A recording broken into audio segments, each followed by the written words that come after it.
Alrighty, welcome and welcome back to the show. This is Real Reality Realness. I am Brian K. James, and I put the mess in the message.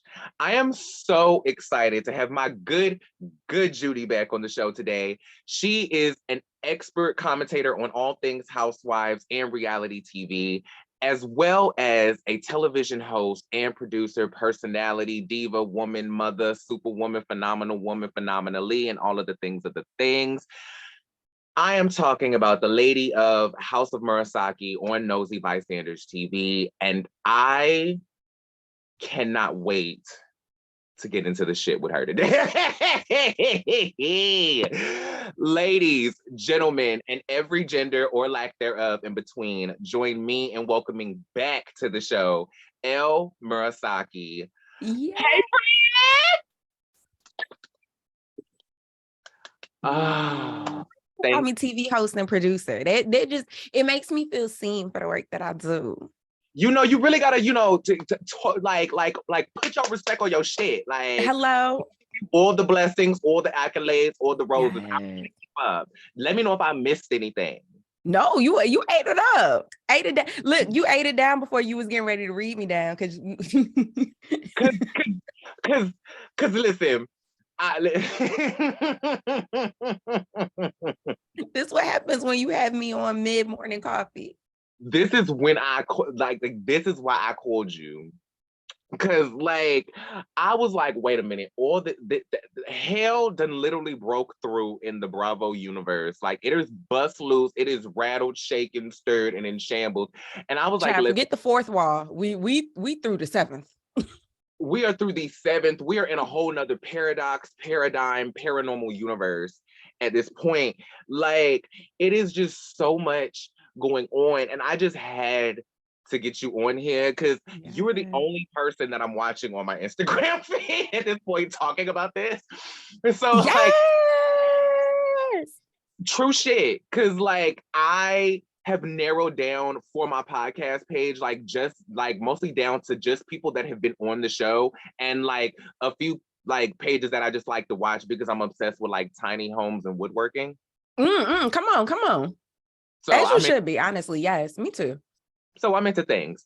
So, it's basically just you and like woodworking and like tech glad. That's on my Instagram feed at this point.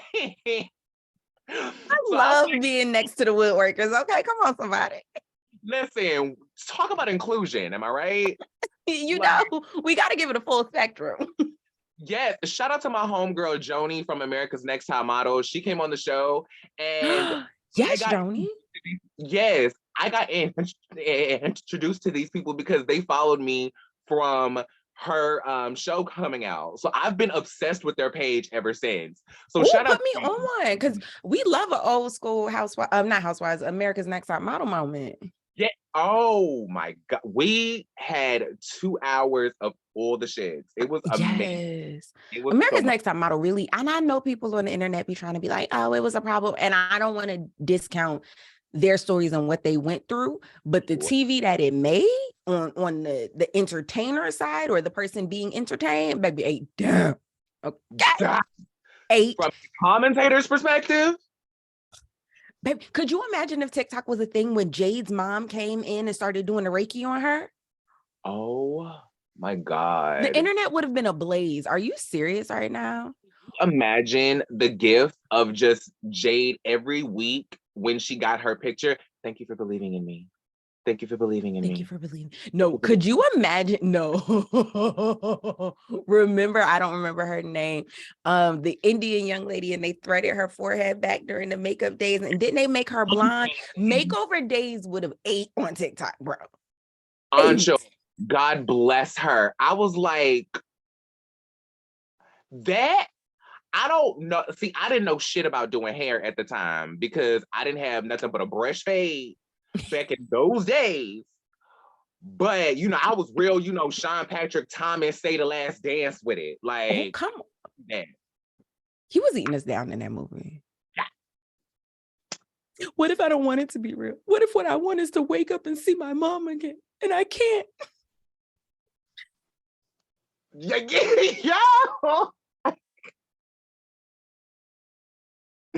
You gotta believe in you. It's just me and you out there. He tell her, make it nasty. You gotta. You gotta get nasty with it. Just because you have class with me don't mean you know me. Shout out to all these people. Shout out to Honestly. all the Bianca Lawson. Shout out to still looking the exact same as you do in that movie. The exact same Bianca, if you're listening. Like, I need the diet, I need the skincare routine. I need to know. I want to know what sheets you sleep on. This woman literally says she uses Cetaphil. How is she not? She didn't. She is not. How is she not the face? I believe I have to go out. I have to go and revisit the YouTube channel that I watched this like biography on. I can't remember who it is. It might have been like Black Hollywood TV or somebody. Black Hollywood Femininity, maybe, something like that. But I will link it in the in the description Comments. of the episode. In the things of the things, you'll get it. Click on it when you see it. Y'all know where it's at. And so they did one on Bianca Lawson, and it was literally like, girl, Cetaphil. I was like, girl, Cetaphil? Not me over here spending millions of dollars on the skincare and you using Cetaphil for Walgreens. Buy two, get one. And Brad Pitt, Manscaped, at Carol's daughter, African Black soaps. But you know, that's the thing about the melanin, baby. That's the magic in us. Like, I said, let me get my ass on Amazon. What Zora Neale Hurston say, those who got it can't hide it.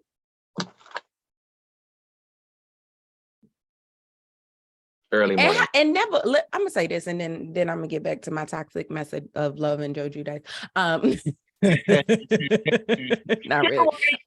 Not the Zora Neale Hurston slander. Like, as a Black girl, I understand not being a fan of slave movies and all those different types of things. And I understand wanting to ingest art that has more of the Cosby Show feel to it, where you're seeing Black people in positions that you don't normally see them in. I understand that. But when you talk about art, you have to, like all forms of art, you have to understand the artist's perspective and the lens in which that art was created in, right?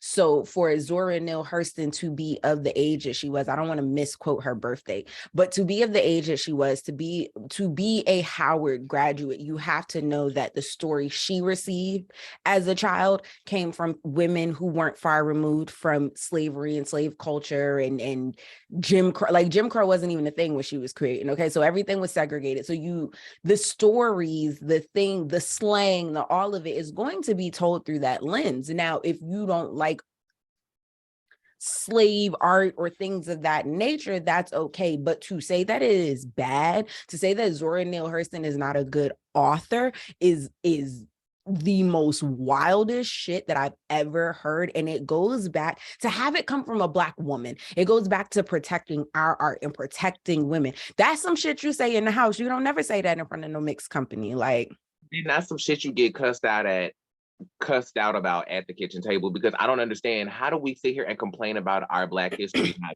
in history books, but then complain about our Black history being told by a Black person and even through an artistic lens? Make it make sense. You can't. And that pissed me off so bad. And it's like, in school, we need to be teaching the babies how to do their taxes, and we need to be teaching them how to critique art, because your opinion is always welcomed, right? But then it gets to a certain point in critiquing that it has to check certain boxes. It has to be factual. Like, you know what I mean? There are things that you like. I didn't like this painting because the perception, the brushstroke, it had to be based in something that was directly attached to the art that you're critiquing. Ugh, people get on my nerves. Once again, make it make sense. See, this is why people like me and you are meant to be here, because there was literally, like, you know how people used to ask you, you know, what you wanted to be when you grew up? Mm-hmm. Do you want to know what my answer always was? I can only imagine. What was it, friend? I wanted to be a critic. I literally wanted to be the person that wrote the little quotes that came out at the beginnings of movies. I wanted to write the critiques in Rolling Stone, and like I wanted to be Sydney from Brown Sugar. Yeah. Pay attention, children. Grow When up. did you fall in love with hip hop? Like, oh my God. When did you Brown fall in Sugar love? was a And if you listen to my show, when did you fall in love with reality TV? You do ask. How What did I miss that? How did I miss that? I actually hate that I missed that.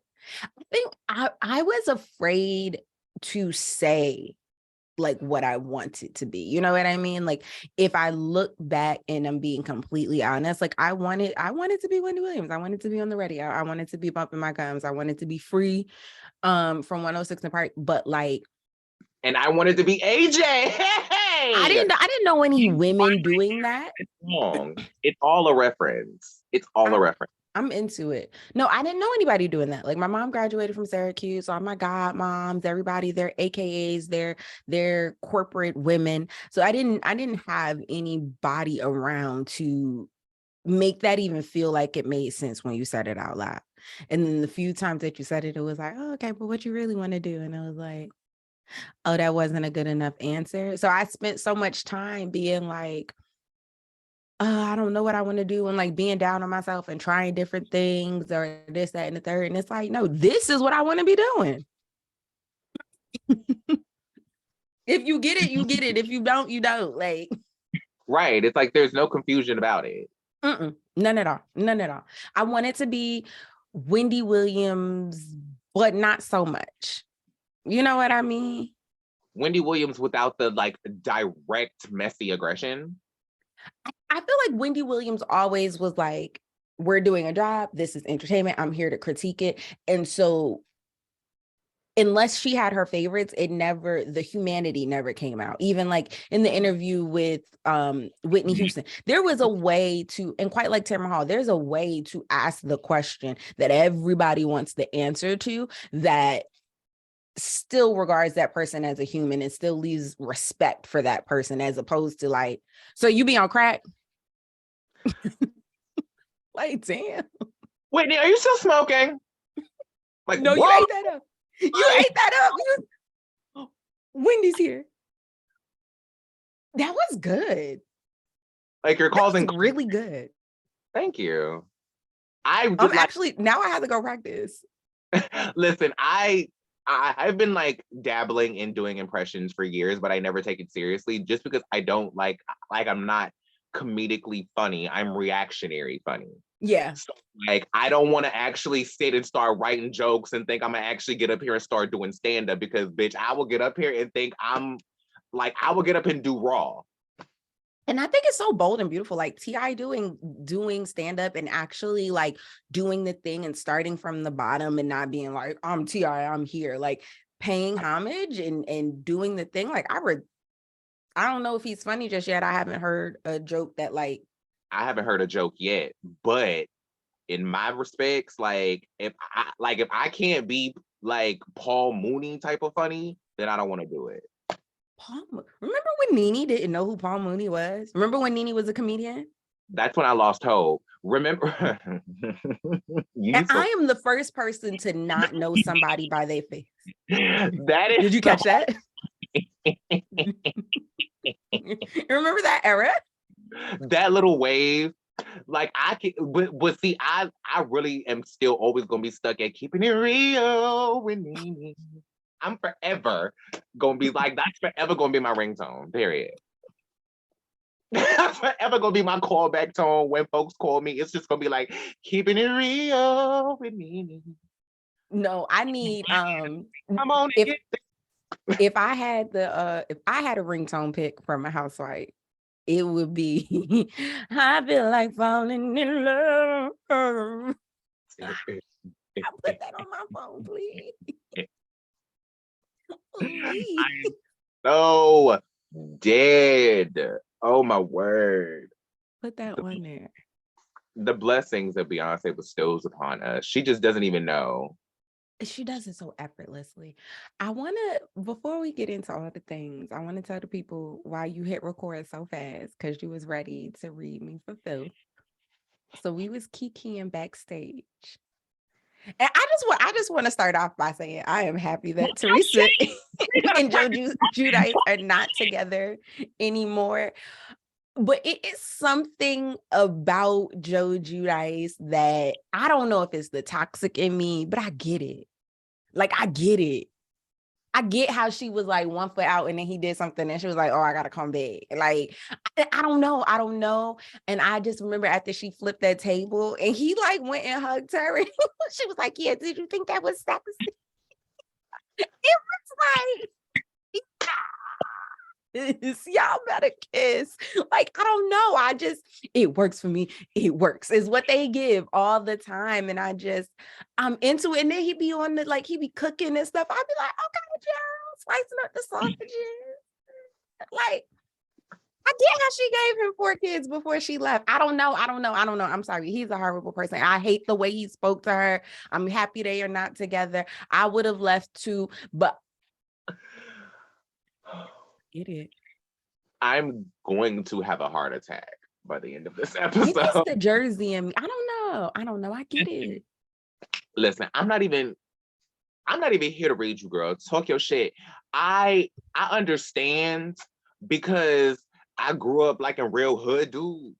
And level of toxic. Like, so like I grew up loving like Keisha and Belly, you know, like it gives very, you know, Yes. Tyrese and Megan Good in Waist Deep. Like it Yes. gives that. It gives very Yes. you know, like you like when she shot her first dude, like he was proud of her. Like it was like Beyonce real and Mekhi Phifer and Carmen the Hip Hopper. Like very that. It's very Carmen Le Hip Hopara. like and I get it. Like I don't get it as in I want it. You know what I'm saying? It's like that ain't what I want. No, But keep that far the fuck away from me. But please. I don't know. It's something that I get. I'm like, I understand Teresa. Yeah. I get it. You remember she used to be standing on top of him trying to wake him up, and then they would be like, he'd be slapping her on the butt. And I think when they went to the Catskills, and he was like, "This the bed we first had sex on." Like he just so, I don't know. Get it? Like, cause I want to say it backstage. That's really why I hit record so fast, is because I get it from a whole different perspective. It's like, yeah, you know, we be loving the most ignorant, toxic, drug dealing, criminal, crime committing, felony having, baby mama drama having ass dudes. And don't understand Joe Judice. That's the thing that get me. You watching Joe Judice texting your baby daddy who ain't never been no good, ain't never gave you no formula money. And he actually finna come over when the show is off, but you got a think piece on Joe Judice. Who always got money, but ain't never had no job. It's the allure. You see what I'm saying? It's the allure.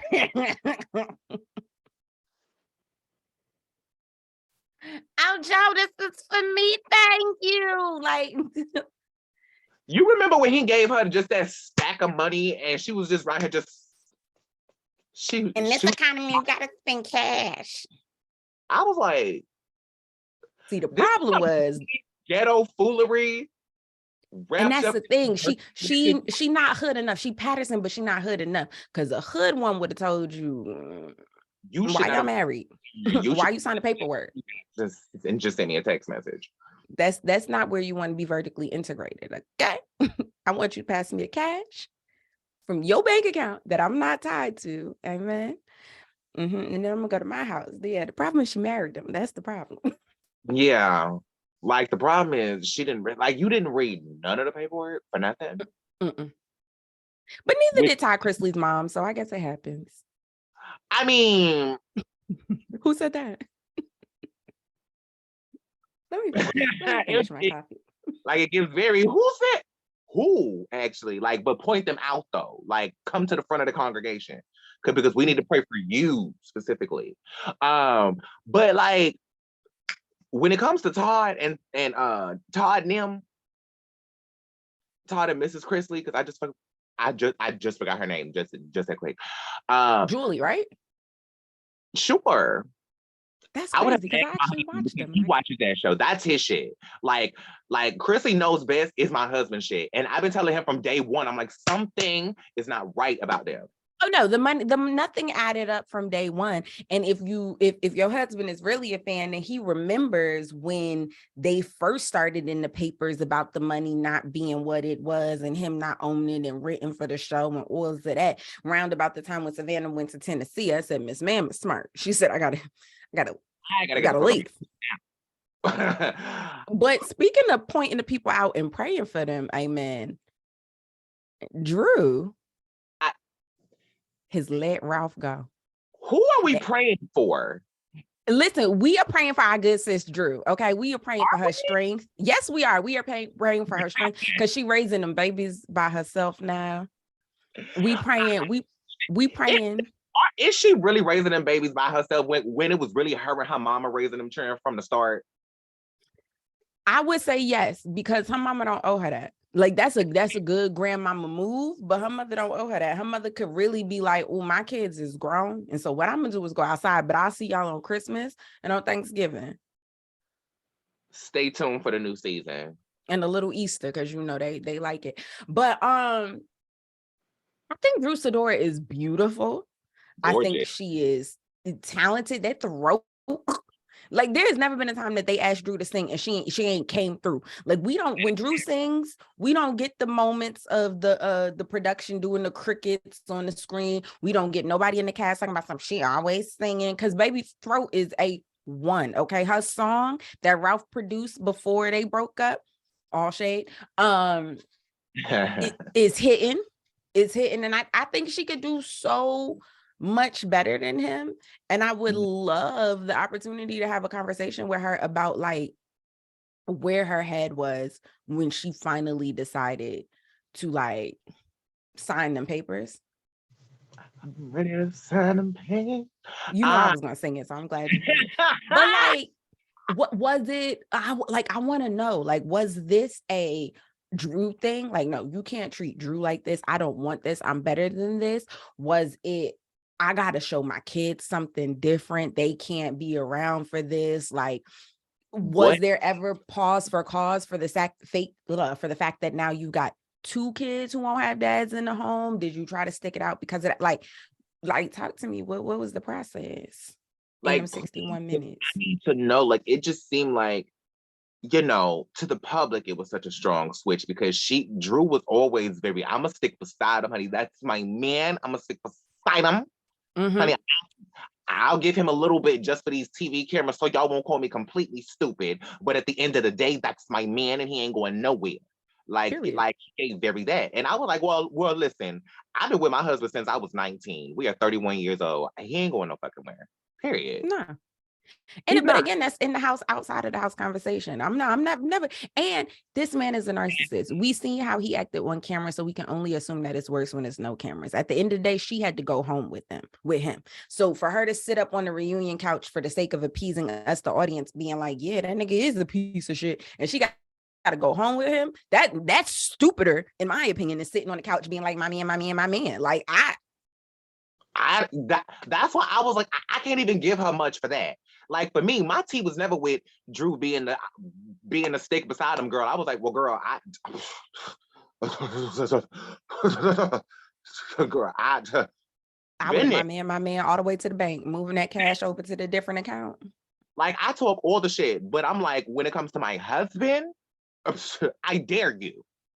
I don't give a damn if you got pictures. I dare you. I don't dare you.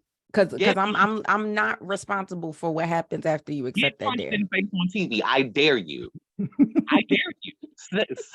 Set yourself up for that. Tamara Judge was the first one to throw a drink. I'm gonna be the first one to throw a fist in his motherfucker. First one to stomp you out on Real Housewives. I will be the first stomp out. I actually pay to see that.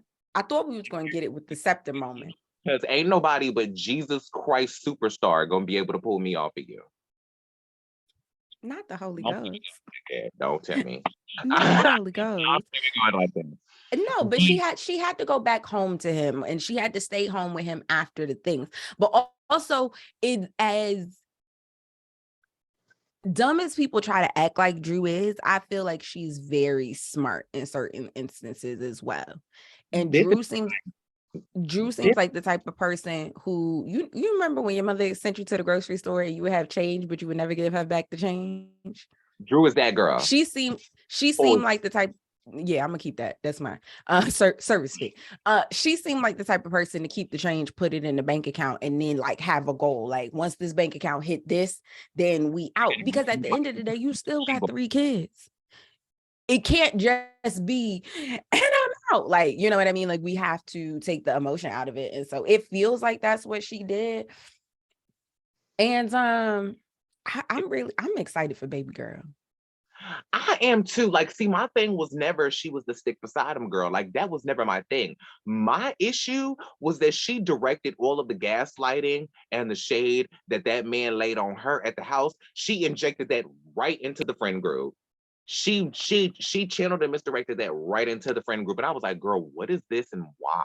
Like, girl, you want to sit here and you want them girls to feel sorry for you, and you doing the same thing to them that man is at the house doing to you, and publicly doing on national and international television.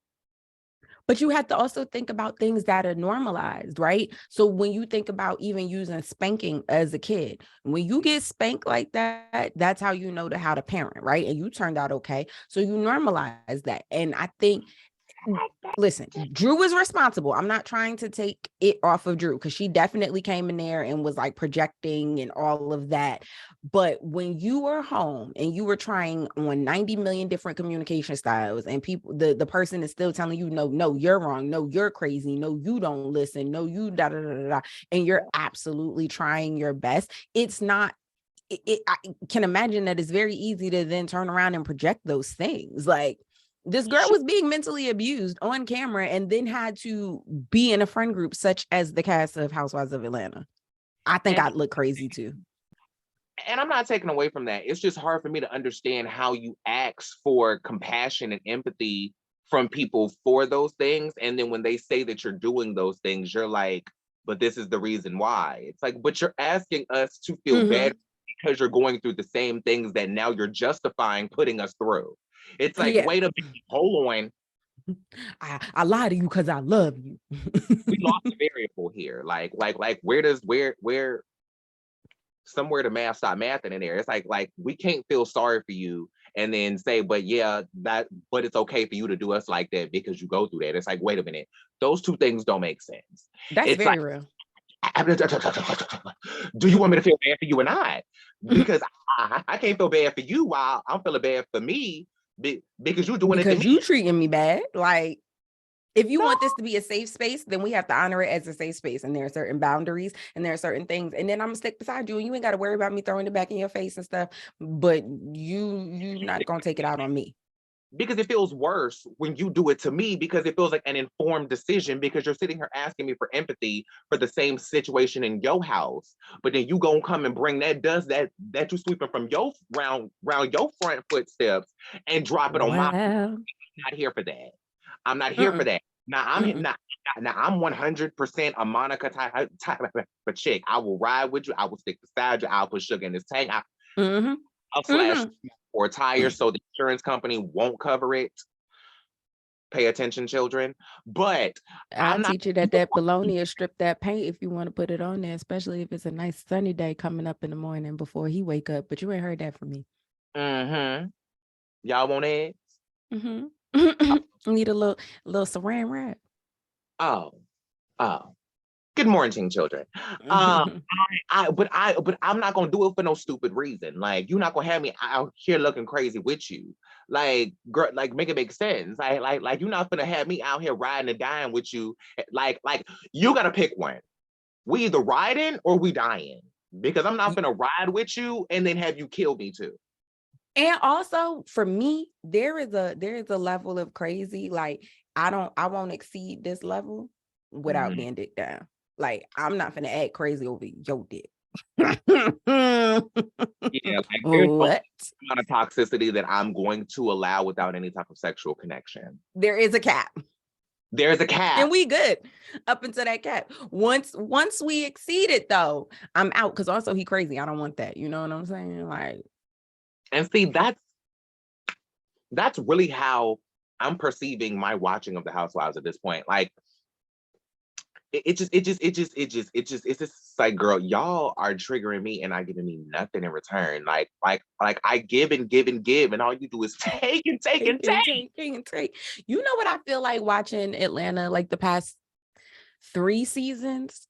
Mm-hmm. Remember when, you know, I suck at season numbers, Kim Fields season, and they went on the trip, right? Yeah. I think Kenya was friend of that season because she wasn't given enough, or she had just came back full time. One of the two, I don't remember. But anyway, they're on the trip. Kenya and Kim Fields aren't getting along, and they're at the table, and they're trying to, it's her and Nene, and they trying to figure it out, right? Mm-hmm. And Kim is like, I just don't do this. And Kenya gets up and goes, well, you could leave, and pulls the chair out. But then Kim doesn't get up because she's like, what are we doing here? I'm Kim. Like, somebody has pulled the chair back. And I'm still just sitting here in utter confusion. Like, I thought I wanted to be here. I don't know what's happening, but I kind of want to stick it out, but I kind of don't. Did you just pull my chair out? That's how I feel about Atlanta.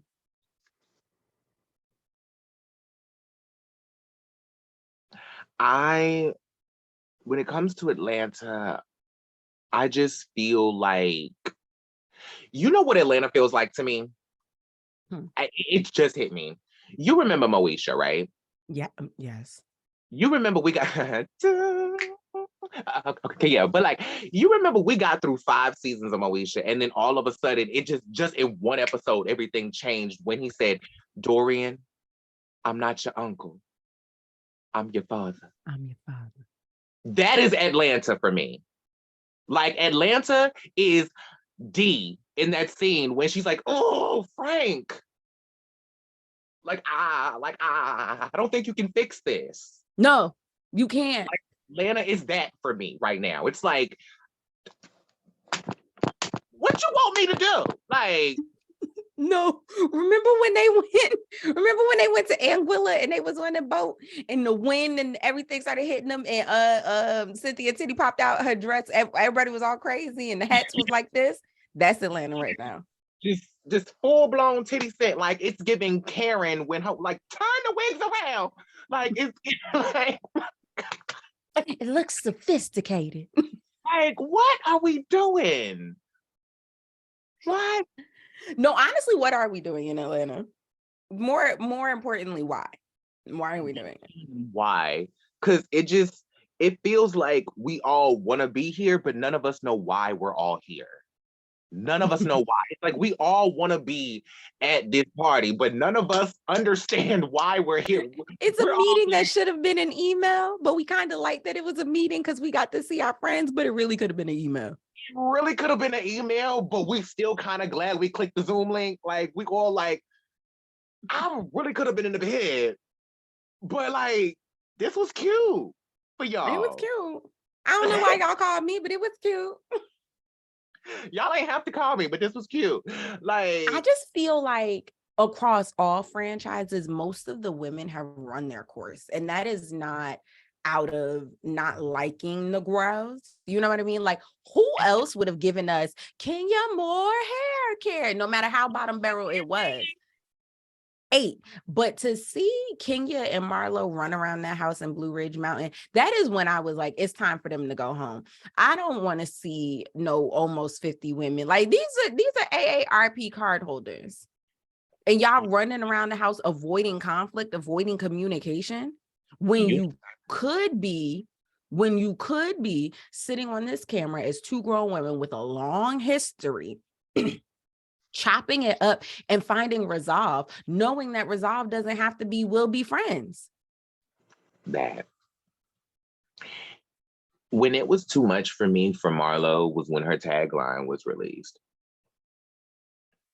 And now, was it too much because of what she said, or was it too much because you could hear that she recorded it on voice notes on her iPhone? All of the above. D. Heard you. Because there's so much context in that. Like I've always had the juice, but now I finally got the peach. One that is you know how they say like when you are like in the shower and like it's like water makes you more dry. Mm-hmm, mm-hmm, mm-hmm, mm-hmm. Really bad. It's like that was the driest amount of thirst I've ever seen in my life. It gave One, me Weighty Katie. Remember when Kate was waiting for Prince William to propose and they named her Weighty Katie in the papers? that's very sad. That's what it That's gave me. very And I sad. didn't want it to give me that because I was team give Marlo a peach for a very long time. And I'm actually still shocked at the level of disappointment that I feel like on the inside of my body. I am too, but now it's like it's turned on to full blown resentment, like at this point, because of I the can season. understand that. But like in full accordance to her tagline, it just didn't make sense to me because I was like, girl, they offered you a peach after your first season as a friend of, and you turned it down. And now all of a sudden you switched your narrative into being the girl that turned down the peach into being the girl that's been begging for one for 10 years. That's why this don't make sense. Wait a minute. I didn't know that. They You offered didn't her a know peach after her first season of Friend Up? Yes. And she turned it down. Why? Because she thought she was too good. She thought she's literally said this out of her own mouth verbatim. She said, I can't remember what season she came on as a friend of first season 3 or season 4. But that next season, they offered her a full-term contract. She came on with Charles Grant. You remember they expected her and Nene to get into it because of Charles. She fashion girl. The next season, they offered her a full-term contract. She turned it down because she thought that she was too good. She thought, they just doing that over there, whatever. She thought she was set. She doing her thing over here. She thought she was too good. Long story She still short, had Ted Turner money, allegedly. I guess. So, she thought she was too good. She paid it, right? So next thing you know, she was being a friend of, playing around, whatever, blah, blah, blah, blah, blah. And then all of a sudden it turned into, why doesn't Marlo have a peach? And then she just fed into that. It was like, well, why don't I have a peach? Well, no, because then that mouth got to running and she talked herself out of a peach. And then she talked out of it in Africa with the whole in Africa. hanging around with them, fill in the blank. Now, let me tell you what made me mad from Andy's side about that, right? A derogatory term is a derogatory term. And if you're going to be punished for a derogatory term, I support that. But Andy only seems to understand derogatory terms when they are anti-gay and anti-Semitic. Now, this man is Jewish and he is a gay man. I understand you understanding that immediately because that's who you are. But then when other people who you consider good counsel tell you, hey, this is derogatory or this is hurtful to another community, you don't have that same quickness.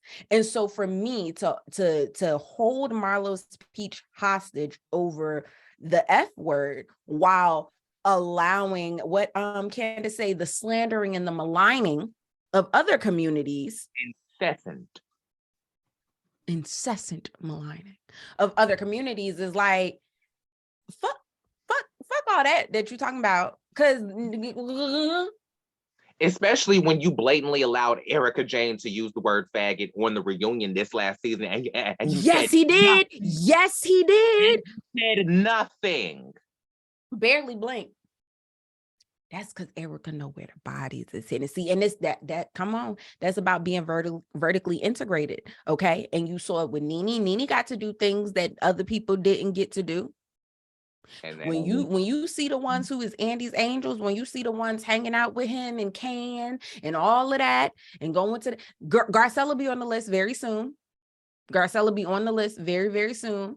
How much of that do you think is Andy's choice? See, I think it's Andy's choice, but what happened is, these are all my thoughts, okay? Talk your shit. Allegedly, they be going skiing, right? Mm-hmm. Andy specifically and Renner Allegedly they be going skiing. Now, the thing that I have noticed about being in company of people who ski, once they feel safe, it comes out. Yes. Slap on the table. Y'all not, nobody wants, okay, cool. It's no like shame to it once you feel in close quarters, right? Now, when you feel safe, you're around people who maybe, let's say, don't do that, and you get comfortable, and now you're Andy or Andrew, you're not Andy Cohen anymore. Things are said, things are seen, you know what I mean? And now I got to keep you close because you know too much. Whereas a Wendy might not have that intel. Right. You feel what I'm saying? And so I think that shows through the ones who don't get reprimanded and the ones who don't get asked the hardball questions. Like, I'm sorry, didn't Teresa push Andy halfway across the stage? And then told him to shut up? Like 13 seasons? Oh. Erica, Jersey never gets asked the questions that are supposed to be asked. I'm sorry, Teresa told Danielle to pull that girl hair. We ain't hear shit about it. Not a word. I'm confused as to why. It's pathetic. And, you know, that's the sound clip. It's pathetic. It's pathetic. You know, speaking of favorites, it's funny to see how the favorites are changing in the audience's eyes, and how the audience's favorites changing doesn't necessarily align with the executive views of who they expected to be favorites, i.e. Garcelle, i.e. Candace. And so it's funny to see how now it's like you have to give them what is due them. Like, it's like you just have to run with that narrative. But like, speaking of wait a minute, real quick on Candace. What do you think about Gollum suing our Potomac princess? Because I don't understand. Like, for me, it reads very sus. You chose very specific comments to decide to pull a trigger on a lawsuit with one person. But yet, your name, photo, and bareback the dirty drawed ass has been splashed across national and international television with accusation and photographic evidence to back it up. And also, you know, video, hot mic, filings, accusations. Him trying to get at Chris at that one reunion where Ashley had to pull him out. I think if I was a judge, my first question would be, how is this one different? Because the issue is, he said that it's cost him business. How was this cost business? How did this cost you business, but you sending your dick to a boy on Grindr in London didn't cost you nothing? Thank you. It feels like, oh, she getting too big for her britches. Let's knock her down a size. And it also, to me, fuels the rumor that Michael, at least at the beginning, I don't know if he still does, funded the production company that does Potomac.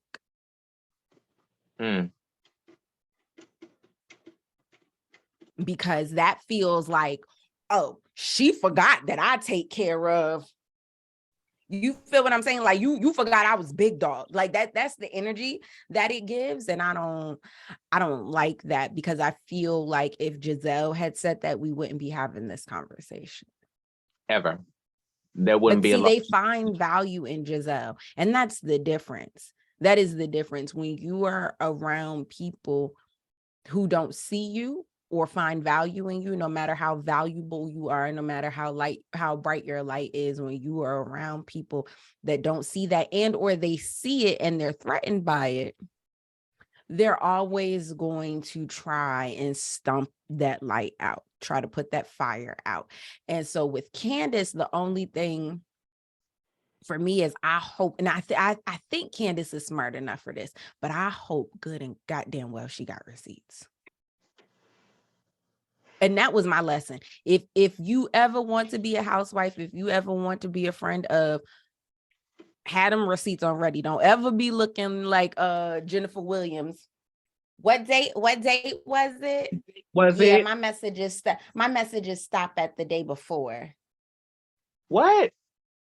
She pissed me off with that. I know that's on the wrong show, but that shit made me mad.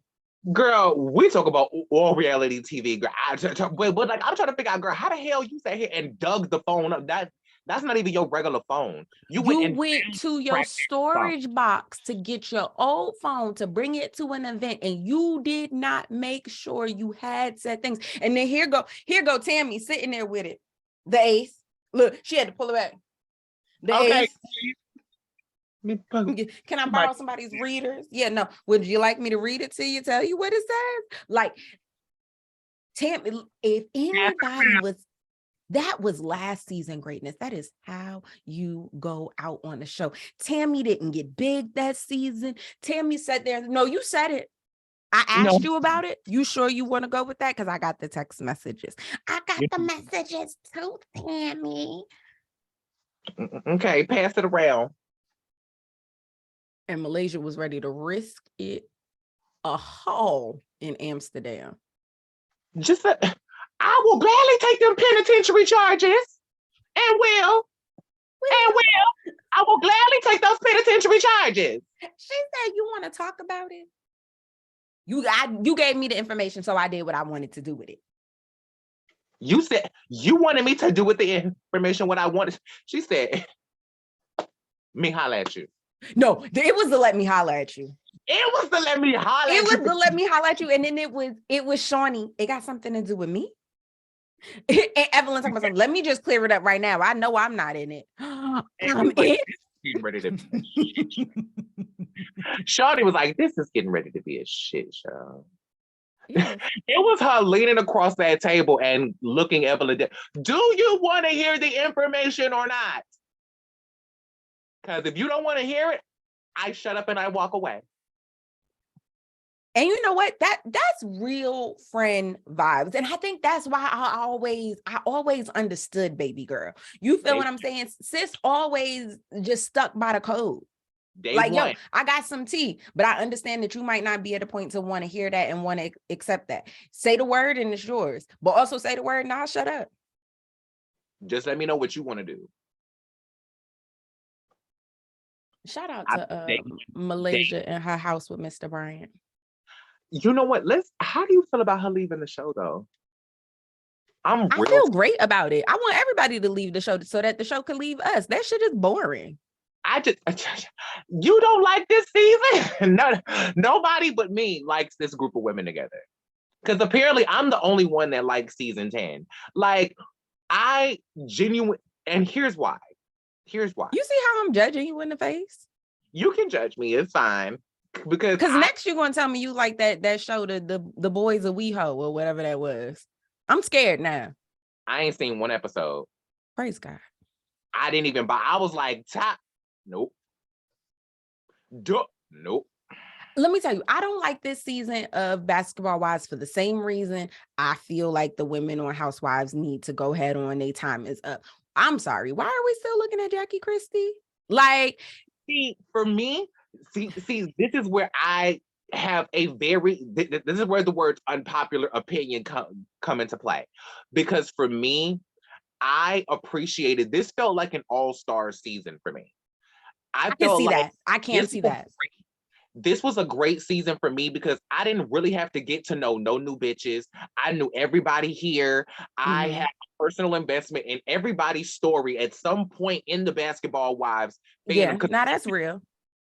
I've been watching since day one of Miami. So to see somebody on the show from day one of Miami all the way to current day LA, like that span of Housewives history all on one cast was just real.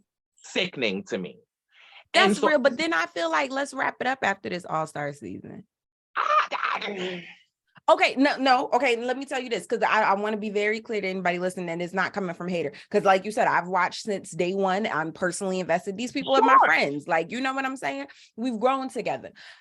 My question is, or my disconnect rather, is they aren't doing anything that I want to watch. They're not having any conversations. They're not anything. So it's like it's just a bunch of friends getting together, rehashing things that already happened. And so that's cool. Let's have a rehash season, and then let's put a bow on it, and let's everybody hug it out and say it's been a great 20 years. That's why it's hard for me to argue with you because I'm like, you're not wrong. But like, it's like if I would like how many like compromise? How many seasons did we have to suffer through Teresa and Melissa being on their bullshit before they got to the reunion and say, yeah, you know what? I just don't deal with you, so we just gonna deal with it. Can we just have a couple seasons of that and then just let them wrap it up? Because I like this group. I said, listen, my pitch was wrap it up on season 14. My pitch was bring Caroline Manzo back, bring Jacqueline back, bring Dina back, bring Danielle back, bring them all back. Kathy, I'm sorry, bring Kathy back. Let's hash it out. Let's duke it out. Let's fight it out. Let's find resolve. And same like Basketball Wives, let's put a bow on it and send all them people home. Because to your point, I'm not going to say you're wrong, because to your point, the way that they wrapped up Mob Wives, they brought Carla back. They brought all the original four back. They had the final sit down. They say, here's what we're going to do. We're going to put all y'all in the room. We're going to hash this shit out one last time. Get up, Carla. Get up, Karen. Like, it's a wrap. Like, we're going to do this one last time and it's done. And I felt like it was a great close. It was perfect, right? My wives ate, honestly. But it's like, for me, I finally have a group of women that I love. All the women on the show, they all have stories that I want to invest in. Brooke's divorce, Duffy's marriage, or Duffy's wedding, Jennifer Angelani, Doug being a coach, British going to prison. Nobody cares about Jennifer Angelani. Thank you. Huh? Who said no that? One. Oh my God. I don't see it for Jen. I stopped seeing it for Jen when they was in Miami. I want to see it fizzle out. Don't cut it off. Now, friend. Because now, friend, you've seen it fizzle already. As it pertains to Jen specifically.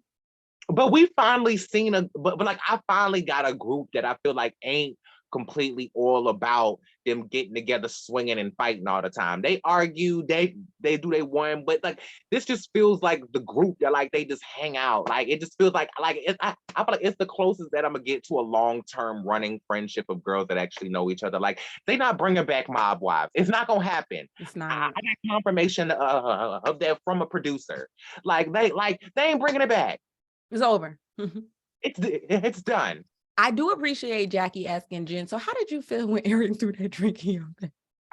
Girl, I was like... but that told me everything, and I want to be very clear, I'm not laughing at the assault of it, or I'm laughing at Jackie asking the question. But that to me told me everything that we needed to know about Eric and what their situation was. Like the fact that you would even put yourself in that position to do that. It's like, so that's what type of man you are? Got it. Got it. And it lets me know that it wasn't the first time. And Jen's even remember, Jen didn't even say, "Oh, I can't believe you did that." She was like, really? Like the anger felt like in front of people. Like it's cool when it's a game at the house. Right. But like, it was not, but it is on camera. Because if you remember watching that, like she didn't even react. Like it was like a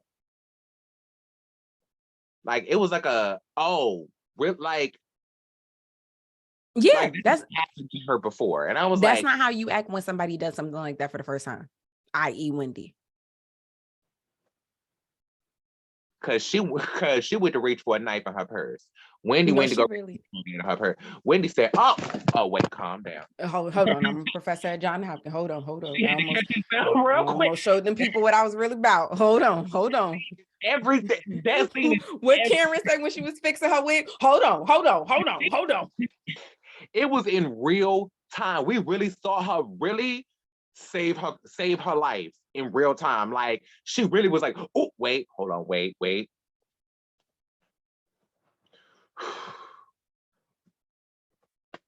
I live for that. I live for Wendy. She better than me.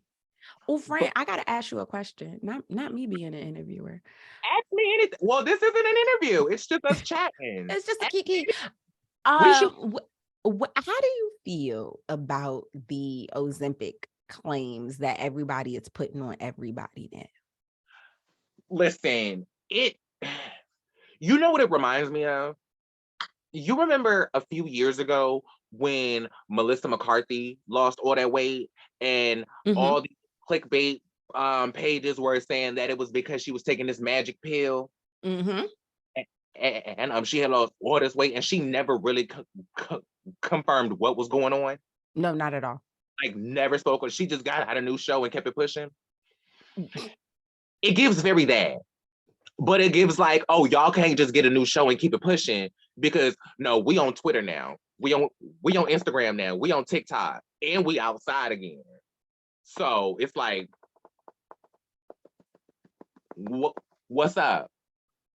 I feel very young poppy. If you want a burger, eat a burger. You feel what I'm saying? It's none of my business. I don't like people who are not diabetic using medicine.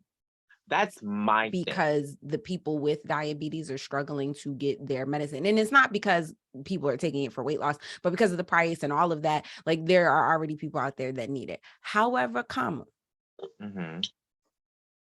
we all know, especially as Bible commentators, we all know the side effects that are listed with Ozempic.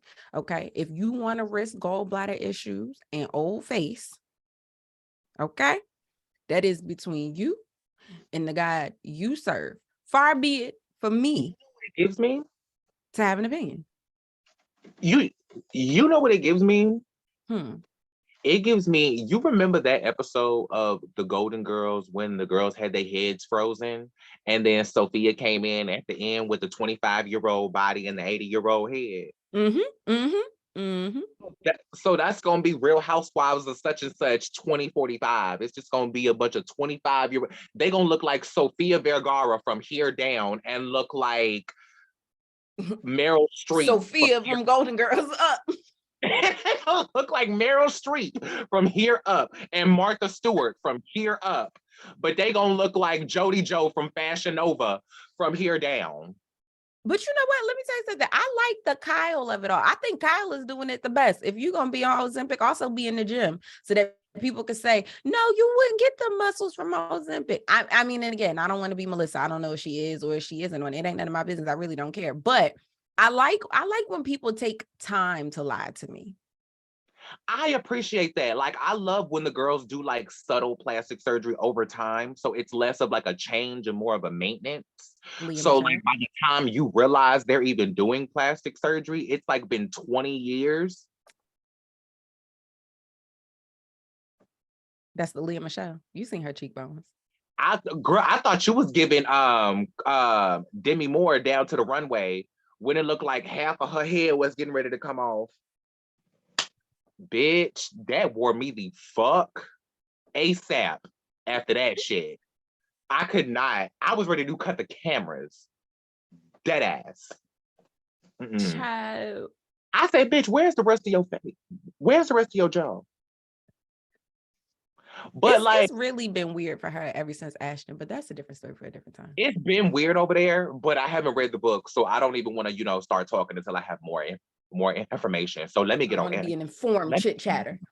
Yeah, but you know what it reminds me of? It reminds me of, how the girls on on the Instagram, they over there doing all of the BBLs and going to the Columbias and getting the 360 lipos and doing all of that. And then all of a sudden they get their ass back down to the States and they selling flat tummy tea and waist trainers, and they all of a sudden they fitness influencers, and they got their new workout routine, and they got a new diet plan, and they got a new athleisure line, and they doing, you know, leggings and shit.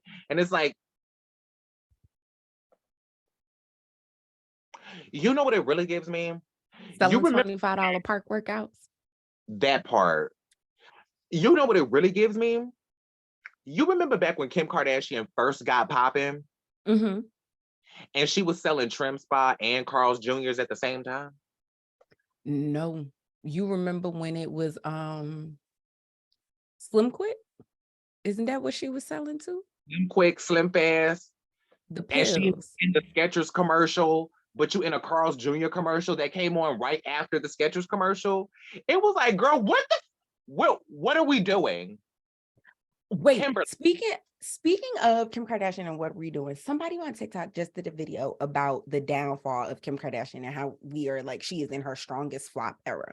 And to your point, they were talking about how there was a time where Kim Kardashian had ads on ads on ads on ads on ads. You couldn't turn your TV on, and she wasn't there from somewhere between the weight loss pills to the high end stuff, right? She was on everything. And now the only sponsorship that she has is Dolce & Gabbana. Is she still You ain't working see the with? video of her trying to walk up the steps in her Dolce & Gabbana dress? I literally just saw the picture because And doing TikToks with Nori. I have a very interesting relationship with Kim Kardashian and that family. Like, it's a very toxic relationship that I It's have with. love to love to love ya, love ya. That's it's very like, I hate it, but I love it, but I hate it, but I love it. Um, Yo, I binged a season of the Kardashians when I was pregnant. This was just one day, whatever it was on. And it was the season where she went to, I forget where she went. She wanted to adopt the kid, but the adoption was closed from that country. Do you know my pregnant tail sat there and boo-hooed? I was in the house by myself, wasn't nobody home. I'm just good and fat and pregnant, just oh, girl, I was sitting there right with you. Let me tell you about it. The reason why, because I'll get into it. It's fine. Y'all know I don't give a fuck about talking about my trauma, child. It's fine. I don't give a damn. But the reason why I have a weird ass connection to the Kardashians is because I am able to, on the outside, see all of the problematic shit that they do from the outside looking in and have done. And then once I watch their show, I see the strength of the dynamic of their family. And me, as somebody who did not have a familial connection of any kind growing up, I yearn for that. And so I get sucked up. So, like But Monique and it's Ross. easy, because you have to be a strong family unit to be out there like that, to put out like, and again, they are very like, we'll talk about it at home, we'll talk about it on our show, but y'all can't talk about it. That shit. You've got to commend it on some level. And Yes, it's been like years. It's been years. I fuck with that on some level, but then it's like it's very toxic because I'm like, well, bitch, the activist in me is like, well, what the fuck y'all out here doing? But then the long, but then sometimes I feel Come on. that bitch in me, A long way. the kid in the Tyler Perry play in me, is like, but I fuck with y'all though. Cause It's very much, we're rooting for you. We're all rooting for you. And y'all out here putting CGI tears on Kim. And we just want y'all to do better. It is whiplash. It is whiplash. At its best. Honestly, at its best. To your point about sitting there watching their show crying, I went through a really hard time over the past year of weaning off of hormones, right? Okay. Because I had to stop hormone replacement therapy because it was taking a really, really negative effect on my mental health. I'm sorry, friend. Yeah, it's fine. Thank you. It was just like it was like speaking about that contradictory balance. It's like I am physically feeling my best I've ever felt in my skin, but yet mentally I am more suicidal than I've ever been in my life. I was going to ask you that. What did that do to you, feeling like the thing that I've been longing for, the thing that I thought that would correct the feelings is now actually not, and having the inverse? Like, where did that land for you? And There how was a did you lot make the decision to come off of it? there was a lot of realizations in that. It did make me realize that I don't identify with any binary at all. Like it did make me realize that it wasn't necessarily a transition from one binary to the other, from male to female, that needed to happen to me. It was a transition. There was a transition that needed to happen from a binary to an androgynous, gender neutral, genderless presentation that needed to happen. So it Right. wasn't necessarily about going from man to woman. It was about going from man to, I like to say Android because I'm a Dragon Ball Z fan. So I like to say that I'm just Android 91. But Mhm. um but it's more so of being like an androgynous being and just like not having to limit myself to a gender spectrum to navigate how I operate in the world, especially in my Like from personal life, man to just like comfortable to just person. person. Just, and but that's a big thing. Like for me, I'm comfortable in all of this. Like I didn't like boys since I found boys. Okay. Like I always thought they was cute. I was always like, hold my hand. You know what I'm saying? But I rest and operate in my masculine a lot. Like my husband and I talk about that. And it's very like his love has allowed me to operate in my feminine energy a little bit more, because I'm very much, I got it, I'll take care of it. Like I'm there in my masculine. But because I know that about myself, I've always been clear that this didn't make me. You know what Mhm. I mean? Like I'm aware of that and I'm aware of that. Like, you know, and there was never like extremes to it, right? Like I was never dressing like a boy, whatever that means. But Right. you know what I mean? I'm very cool to show up in the flats, in the sneakers, and the sneaker collection is popping. But I'm also very cool to be that girl and put on them heels. And either way, I'm gonna eat you up. Like you, you know what I mean? Right. And it's just, there's something extremely fulfilling about being comfortable in your skin, because while I never had the gender issue, I Mhm. had the weight issue, and feeling Mhm. that way and feeling the pressures from the elders in my family, but then also looking at other people look at me and be like, okay, but you're not fat. So like that, like, you know, disregarding it. So even just getting to a place where I was comfortable and what I had, like for me, this shirt is a big deal. I've had big boobies my whole life, like from the moment they started. So I grew up learning how to dress with, you have to cover that up. And men always thinking I was 16, but I was 10. You know what I mean? So I had to get to a point where it's like, I'm a grown woman and I could show this if I wanted to, but I definitely came into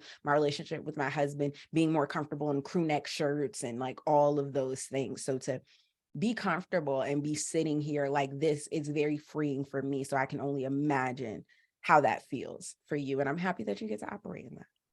Thank you. For me, it was kind of like your discovery of yourself, but like to a whole nother level. Because for me, it was, you know, how you said you're, you know, just as comfortable in sneakers as you are in heels. For me, that's like just the presentational aspect of it. Like, Mm, mm, mm. um, I'm just as comfortable operating in my man as I am my woman. It's like it's hard to explain, but it's like I've gotten to a point to where there's not a separation of Mm. masculinity and femininity for me because they're so intertwined with each other. And that's, you know, based on my history and like all of that stuff. But like there's such an intertwine of it. There's not a separation for it, but I get to use presentation as an opportunity to live in separate gender norms. Like for me, I now am comfortable at just as much dressing like a man and giving thug and trade and doing all of the, you know, Mm-hmm. as I am stepping out and basically what the queers say is full blown drags. Okay. Like Okay. stepping out in full presentation, hyper femme realism, Like I'm just as comfortable doing both. Do I you know what love I mean? that.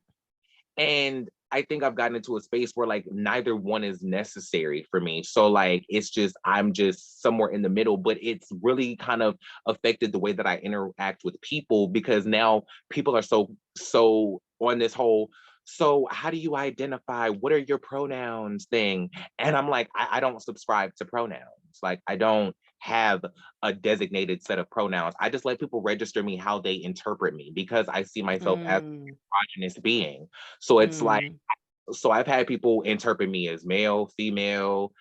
They don't know they're in between. Like I've been asked since I was like 8 years old, are you a boy or a girl?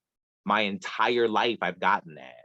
Mm. And I realized that's where I was supposed to be the entire time. And like those were the signs. It was like, pay attention to that. Right. The universe was like, hello, I'm trying to lead you. I will have to be very honest. And I think we had this conversation last time. I don't willingly walk up to people and ask them their pronouns. Mhm. That's not something that I've integrated into my verbal communication, but I am pro whatever you want to be called. Like That's I'm pro respecting a human. I cannot look you in your face and you tell me my pronouns are they and then be like, okay, well, she or he. Like that's disrespectful. No matter what I feel, what I think, my personal feelings don't matter in this space because this person asked to be called that. And Mhm. so I'm calling you whatever you want to be called. And it's not for me to say that what you want to be called isn't valid. Like I felt weird with the Jeffree Star of it all. And far be it for me to say that I can, even with the Kanye, like I could sift through, right? And I sense y'all, we got to reel it back in just a little bit now. We have taken a little bit of a turn off the deep end. And me as a gay man, I'm gonna tell you that. You feel what I'm saying? But to then, that's one sentence. But then to say, no, it doesn't exist, is like, how are you gonna say this whole group of people don't exist? They standing right here. What you mean? You don't see them? Like, But see, the thing is, like, you can do the history and trace back all the way back to Native American tribes. Look up two spirit people when we get off of here. I'm with you. The non-binary conversation has been a conversation just as long as the trans conversation, just as long as the gay conversation, just as long as the lesbian Yes. conversation. Yes. We're just now getting around to it. We're just now getting It, around. I just had this conversation a while back when I was like, the problem is like people think that these are new conversations because we're just getting to that part of the totem pole. It started with white men, then white women, and then black men, and then black women, and then queer, and then white gay men, and then black gay men, and then now we're just starting to get into the trans conversation, but it's really only having conversations about trans women because trans men slip under the radar. mhm, And mhm, even mhm. to that slipping under the radar conversation, trans women are more visible than they've ever been, but they're also being murdered and not reported on more than they've ever been. Right. So It's definitely, I feel like it's always been a thing, right? We know that to be fact, but I feel like it's in the Black community, it's something that we are just now being allowed to speak about, even void of mass media and representation, like literally our elders. Like mhm, my uncle is a gay man, been a gay man my whole life, pretty much. Didn't get confirmation, not that I needed it, but didn't get confirmation until my grandmother passed away. And then I found out that as per my grandmother, he was not allowed to talk about it. mm, You could be who you are, you could come over. And my grandmother was very good friends with his boyfriends, and like they were welcomed in her house, but we won't acknowledge him as a boyfriend. That's your friend. Y'all can stay, but you can stay in separate rooms. Like we just no, you don't tell them people that you got. Like mm. you, if anything, you tell them to mind their business. And not because like, oh, I'm protecting you or this world is already hard on, but because this doesn't land well for me. You feel what I'm saying? And I don't believe in This this doesn't make as me. I'm not comfortable. exactly. And I know that that is just one of many, many stories. So now we're at a point where the elders are passing away and people feel free enough now to operate in their truth, or they feel like, okay, I wasn't doing that because Big Ma or because Auntie, da, da, da, da. So now we're here and we can talk about it. And then look, it's socially accepted to a certain point. You feel what I'm saying? So I understand how it feels super, super loud and super, super in your face, when in reality, it's like, I'm just getting a chance. Yeah, like I equate it to, I remember when like I remember when I first came out as gay, right? And like all the gays remember this, when they first come out, all of a sudden you want to wear all the rainbow shit and you want to be as gay as possible. You want to be in the gayest spaces. You want to watch the gayest shit. You don't want to see nothing but And rainbow. here, darling, what is your next wish? Everything. Like, child, you want to see it all, honey. You want to watch Queer as Folk, Noah's Ark, Priscilla, Queen of the Desert, Tu Wong Fu. You don't want to watch nothing but drag queens. Like, you want to be all of the things. So until you grow and realize that that's just a part of who you are, it's not who you are. But until you get Yes. the experience and the time in that to recognize that that's just one layer of your identity, that it doesn't register into just the regular parts of who you are, because you haven't had a chance to live with that as just a regular part of who you are. It's always been this thing The that you've had secret. in secret. So the same thing goes with the way that these things are being communicated to a mass scale. It's like now we're having this conversation about, transgender rights, transgender healthcare, all of that stuff. And now all of a sudden we're seeing more like transgender people than we all of a sudden Pose happens, and then Legendary happens, and then this happens. Like, we're seeing more of it than we ever, as the conversation spreads. It's like, that's not, it's a new conversation. It's just, no, we're just getting around to having a conversation publicly. Like Oh, now and this, it speaks to how crappy our healthcare system is in America. Like, the citizens of the US, the humans of the US should have healthcare. That's the yes, sentence. yes. What you identify as, who you believe in, what you like to get your rocks off, none of that should matter in the taking care of your human. And of course, you have things that are elective and things that are mandatory. That's how insurance works. You feel what I'm saying? Everything can't be covered fully 100%. Like, we're still running a business. We got that part. But there should be no human beings out here fighting for health care. How am I supposed to stay alive?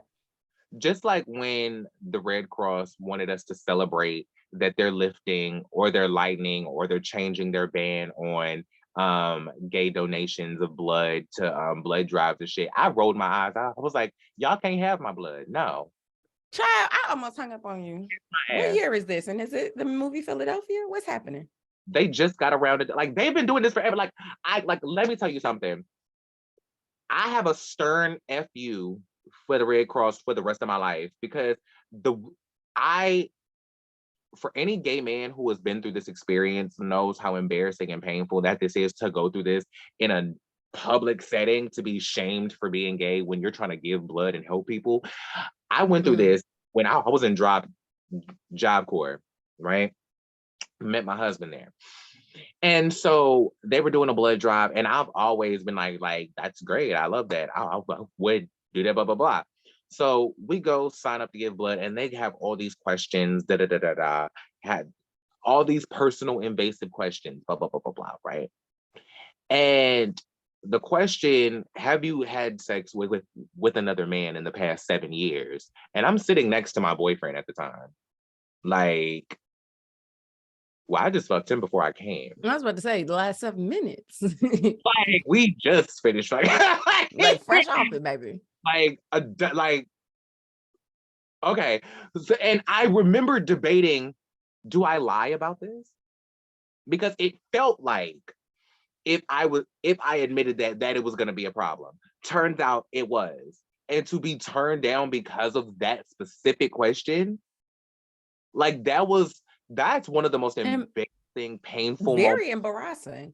But in my now my question is, do you feel like that is indicative to the LGBTQ plus community, or do you think it's indicative more so of lack of education and fear mongering. And I ask that, right? Because it seems as though we see that play out over and over and over with new iterations of illnesses and all of that, like even down to the vax versus the non-vax conversation. Like there was a time period, and I'm by no means trying to compare traumas, but there was a time period where vax people could do things that unvax people couldn't do, right? So now you take that, that's 2020, 2023 present or whatever, but you take that back to where we were specifically in the 80s. I just referenced Philadelphia, in the movies, and in the lack of education that had to, or that existed around the transmission of AIDS and HIV and what that was. And like, I remember being in high school and people learning that HIV and AIDS wasn't the same thing. Specifically, I remember when we watched Philadelphia in school and people were mind blown to know that they weren't the same thing. And we was good and grown, you know what I mean, in terms of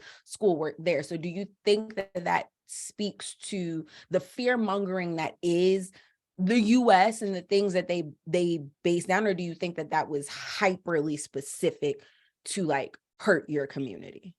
Both. And the reason why I say that is because that the fear mongering is where it started. Because when HIV and AIDS first became a thing, it was the gay disease, right? Absolutely. So the initiating of that became, this is because of, this is the gay disease, blah blah blah. So okay, Quite fine. like monkeypox in present day. Correct. But see, the problem is when I went through that, it was 2011. Okay. We were well aware that HIV and AIDS was not a gay disease in 2011. Mm-hmm.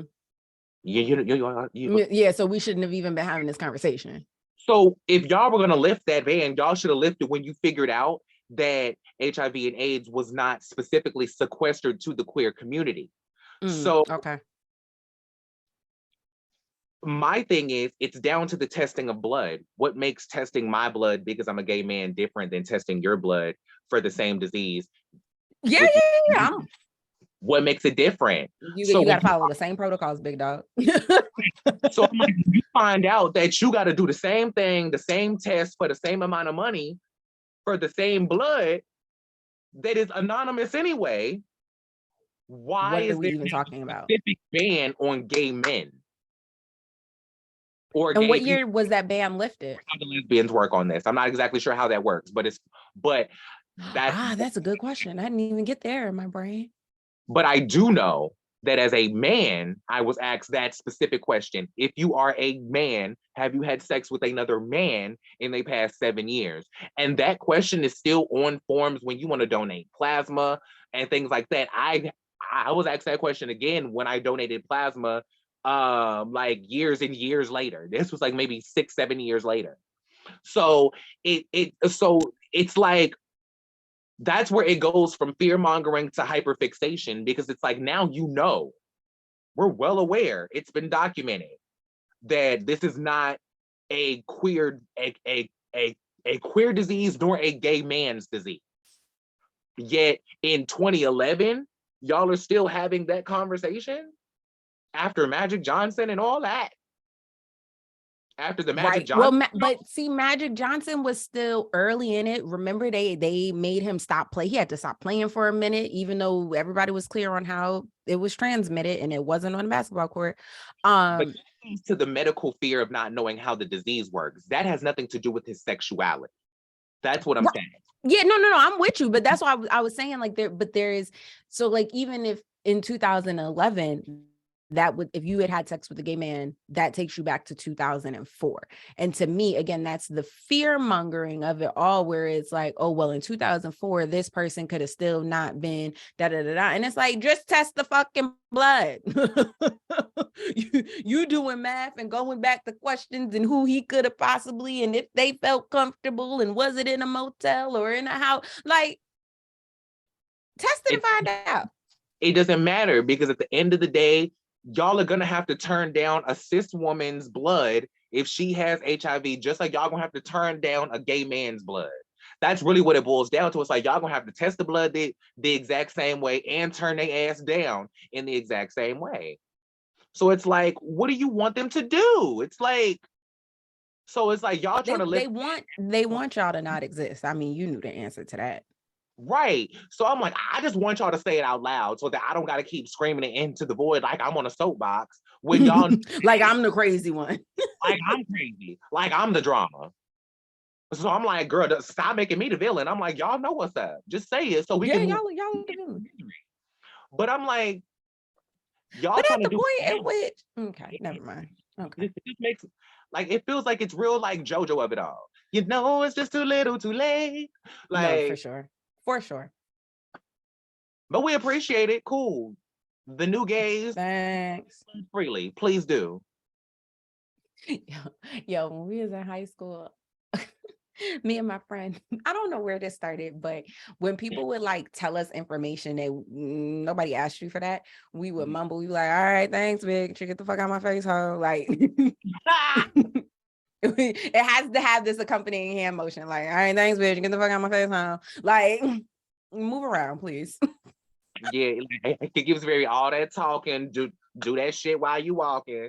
Very that. Like, yeah. Like, okay, cool, thanks. But that doesn't make me feel it like I ain't gonna celebrate you for that when it's like 20 years too late. Yeah. There'll be no parties. Yeah, it's like, okay, cool.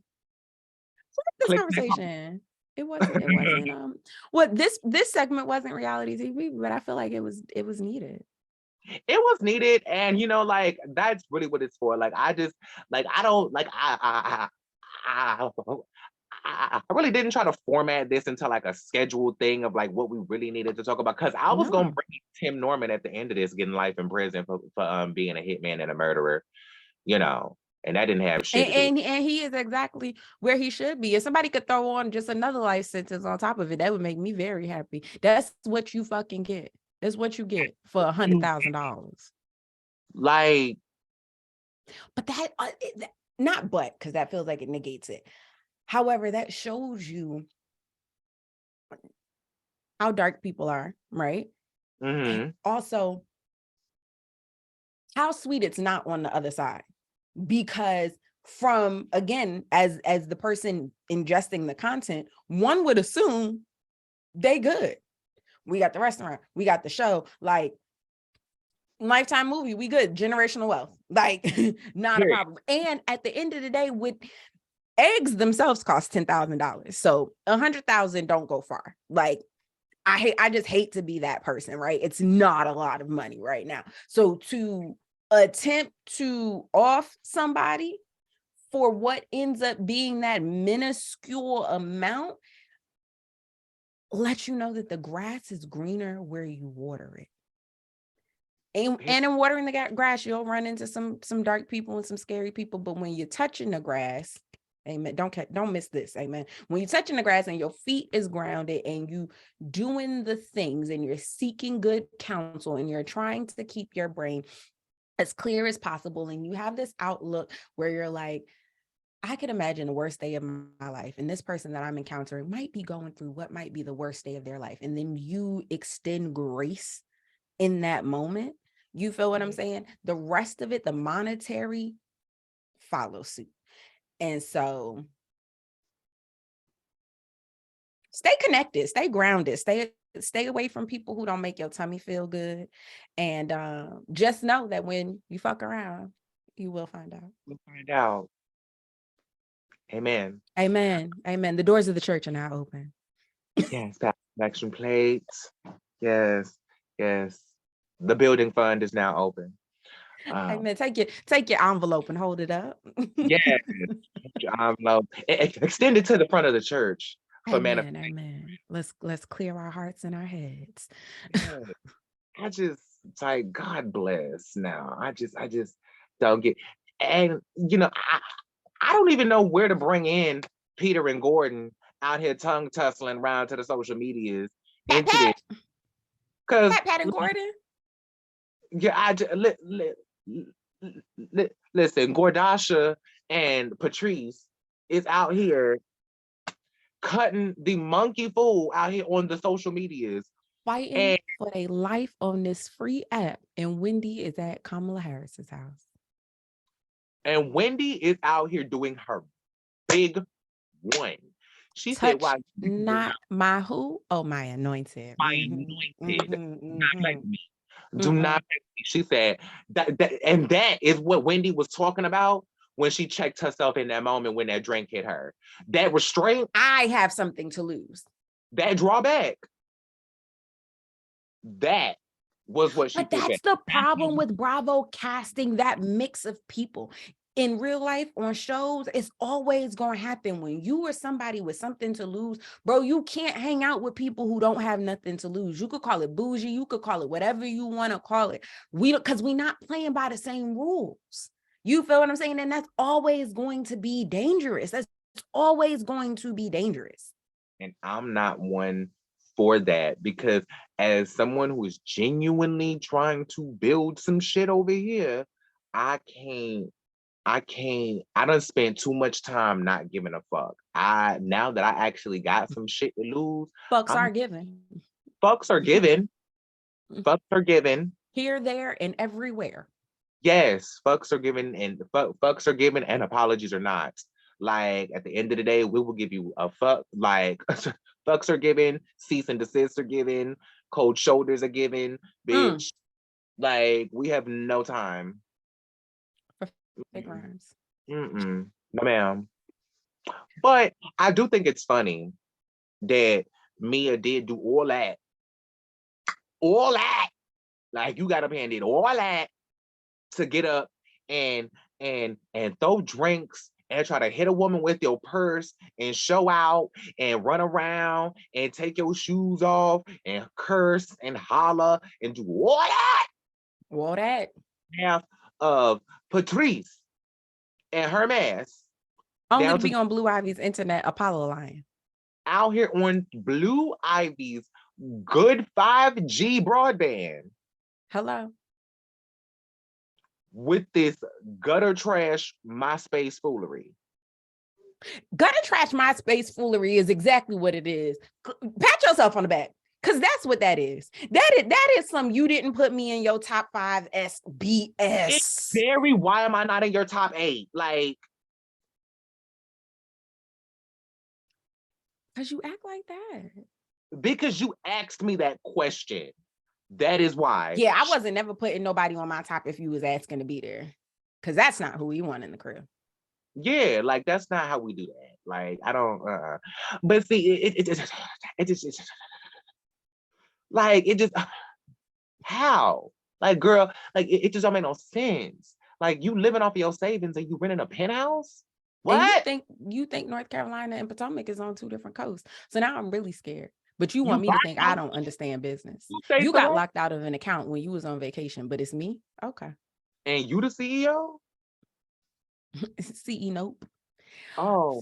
Fred, but look, before we hang up this phone call, I got to ask you this one. Please. You know on TikTok we play Eat or Flop, and it is normally for reality shows. But Eat or Flop, Michael B. Jordan's response to Oprah on the eat. Nom. Done for, friend. Period. And don't get me wrong, I love L'Oreal. But what I think is so funny, what puts the saran wrap on the Tupperware, what puts the lid on the Tupperware to this eatery, is the fact that in all the press coverage of this, they don't even mention her name. They don't even mention her name. Michael B. Jordan calls out woman on the red carpet for calling him corny in high school. They don't even mention her name. Now, mind you, if you know, you know. I know her name is L'Oreal. L'Oreal, right. I know that. But the fact that she is getting not only sunned for this, but she's not even getting named for it. Like, erased. She's getting sunned and erased. She can't even get off of it. Be nice to people. That is the takeaway. Because somebody can have a not nice experience with you and still regard you as a decent person. Like, it wasn't my favorite interview, but shout out to them. Like, you feel what I'm saying? But the fact that, and I also don't even think it would have went that way if she didn't try to remind him of the connection, because he knew who she was. Homie shit, like, yeah, we go back to, homies over hoes high school, we cool, we know each other. Like, yeah. And he was like, nah, you ain't even like me then. Because I think if she would have just been like, I'm here with Brick City's finest, you know what I'm saying? Always repping for the home team. How did you feel about such and such? I don't feel like he would have never said a word. But the fact that she opened up her mouth and was trying to, we went to Science High, wherever they went. We knew each other. We went to Science High. Like, girl, don't try to over familiarize yourself. You like, girl, don't do that. Don't do that. Like, girl, no man. Start acting familiar. And the fact that he tried to stun him and say like, oh, that was corny what he did for calling her out. I was like, but y'all the same bitches that will sit here and praise Giselle. No, you know what's corny? Being mean to somebody, knowing that you have been mean to them. L'Oreal had a means to reach out to Michael B. Jordan at any given moment prior to that red carpet. Hey, friend, I know I've said some things back in the past, but I know we working on the same thing. I was a kid, just wanted to say, ain't no bad blood. Damn. Again, he would have never responded like that. But you didn't handle that. You were mean then. And now you come over here and you in my face acting like the rest of it didn't exist. But when I call it out in a very mild manner, to be completely honest, because he was better than me. I personally, if L'Oreal was my bully from school, I wouldn't have even stopped on the red carpet. You won't get an interview from me. I would, or maybe I would have stopped, let her answer the question, and then we would have sat there like this.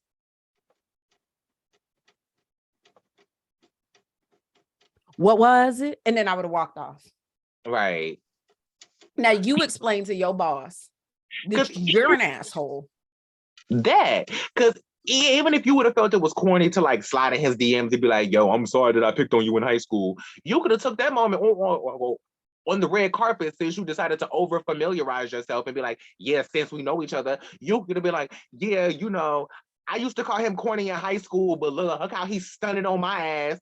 The director and the star of Creed 3, Michael B. Jordan, how you doing? Science High did his big one. And I sent you a DM, but I know your DMs is flooded. You probably ain't catch it, but I want to say it on camera. That was mad immature of me. And we could have left it alone. Instead, you had him call you out, and then you tried to deny it and was like, no, misquoted for sure. Like, how you gonna tell me something I heard was misquoted? So now not only did you call me corny, but you're calling me a liar to my face. I'm corny and I'm deaf. And you want me for an interview.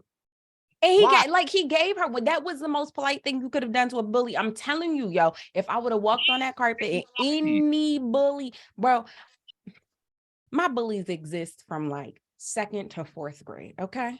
I will be 33 on March 14th, and it's still up for they fucking ass, bro. Like, fuck you.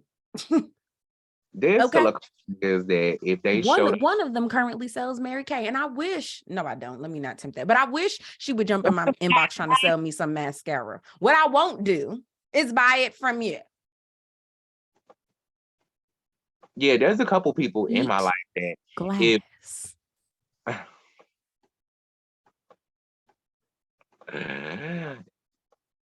Yeah, you better serve them a charcuterie board of glass and rat poison.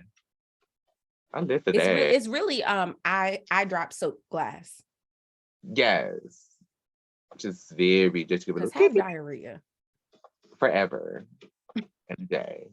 Like, friend, I gotta go. Oh, thank you so much for being here, babe. I could keep you chat. You got to cut me off, homie. No, you're fine. I gotta go do real housewife things. Yes, real housewife things. Yes. Real housewife things. Boop, boop, boop, boop. Yes. We live for that. Period. Yeah, I'm when we turn this off, I got you. Period. You know what? Let me just go ahead. On that note, children, that has been our show. I appreciate every single one of you guys for tuning in to help me to facilitate this Yes. conversation. And as always, I want to welcome my homie, sister, lover, friend. Well, not the lover part. You know, I love her husband. Hey, hubby, Mr. Producer Man. Shout out to you. Hey, Mr. Producer Man. I want to thank my good friend, Elle Murasaki Yes. from the House of Murasaki or Nosy Bystanders for Yes. being back on the show, coming back, shooting the shit, and talking all of the things with me. Thank you so much, friend. Always, friend. You know I love you and I love what you're doing, what you're building. And anytime you're having me, Chad, I'll come turn the mic on. Of course, girl, because I don't get to have these type of talks very often. So when I do, you always gonna be one of the first people I'm texting. Like, girl, like, so you got some time for me? Cause Is you gonna pull up or not? you gonna pull up or what? Like, let's go to brunch. I'll get you some charcuterie or whatever. I'm gonna get some wings, but I'll get you the charcuterie. Chad, I want the wings. Oh, well, well, let's just get wings and call it charcuterie. Done. Just It's a give us date. a spread of different flavor wings and let's just call It's it a a date. charcuterie. Yeah, and I want my drink in a red cup. Period. Red Solo, done for. Shout out to Kim Zosiak, but shout out to the cookout where it's really at. I want it in a red cup. That's what I want. And with that being said, I want to remind all of you guys out there listening, writing down your grocery list, getting ready to go in your car and get you some red Solo cups and Alizé and M Dog 4040. I want y'all to remember to Or a always special brew. Ooh, very special brew Thunderbird, a Light 211, a natty light. Four Locos in the building was good. Period. I want to remind all of you out there to be real, stay in reality, and always, always bring the realness. I am Brian K. James. This has been Real Reality Realness. And until next time, I love every single one of you from the bottom of my green heart emoji. Keep the mess in the message, be useful but not used, and misbehave yourselves. Peace. Real bad. Real bad. And fuck it on Fridays. Mm. Bye, guys. Bye, Mr. Producer Man. Bye, homie. I love y'all too. Bye.